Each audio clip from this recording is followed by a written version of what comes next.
Good morning. This is from a book by Joan Halifax, the Buddhist anthropologist, and many other things, called Standing at the Edge. And she writes about edge states that we find ourselves in that are destructive and transformative, and exploring those.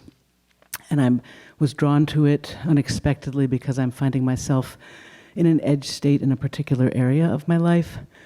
And I just had the experience of witnessing for the first time a caterpillar turning into goop before it, in my home I had one before it became a butterfly. I don't have, pretensions to becoming a butterfly, but it was reassuring in some way. So this is from Joan Halifax. Thinking about the destructive side of the edge states, I recall the work of Kazimierz Dabrowski, the Polish psychiatrist and psychologist who proposed a theory of personality development called positive disintegration. This is a transformational approach to psychological growth based on the idea that crises are important for our personal maturation. Dabrowski's concept is similar to attentive systems theory. Living systems that break down can reorganize at a higher and more robust level if they learn from the breakdown experience. Working as an anthropologist in Mali and Mexico, I also observed positive disintegration as a core dynamic in rites of passage. These are ceremonies of initiation that mark important life transitions and are intended to deepen and strengthen the process of maturation. This notion of positive disintegration was also reflected in the work I did as a co-therapist with the psychiatrist Stanislav Grof, using LSD as an adjunct to psychotherapy with dying cancer patients. In the process of this contemporary rite of passage, I learned much about the value of directly encountering our own suffering as a means for psychological transformation. Years later, I was to hear the Vietnamese teacher Thich Nhat Hanh echo this wisdom as he spoke of the suffering he experienced while being in the midst of the war in Vietnam and then later on as a refugee. Quietly, he would say, "No mud, no lotus." Reflecting on the difficulties we can experience, the toxic side of edge states can be viewed from the perspective of positive disintegration. The rotting mud at the bottom of an ancient pond is also food for the lotus.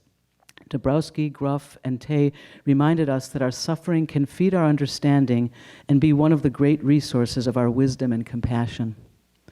Another metaphor for positive disintegration relates to storms. I grew up in southern Florida. Every year of my childhood, hurricanes turned our neighborhoods upside down. Electric lines crackled in the wet streets. Old banyan trees were uprooted from firm earth. The terracotta tile roofs were blown completely off the Spanish-style stucco houses in our neighborhood. Sometimes my parents would take my sister and me to the beach to watch the hurricanes come in. We would stand at the water's edge, feeling the force of the wind, the slap of the rain. And then we would quickly return home, open all the windows and doors, and let the storm blow through.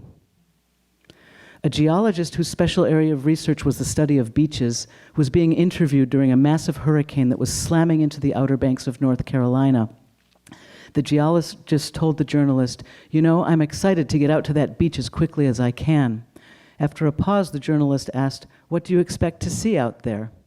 I expected the geologist to describe a scene of total destruction, but he simply said, "There will probably be a new beach." A new beach, a new coastline, gifts of the storm.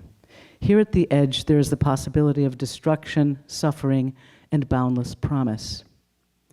Edge states are where great potential resides, and working skillfully within these states, understanding can be quickened. Yet edge states are a fickle territory, and things can go in any direction.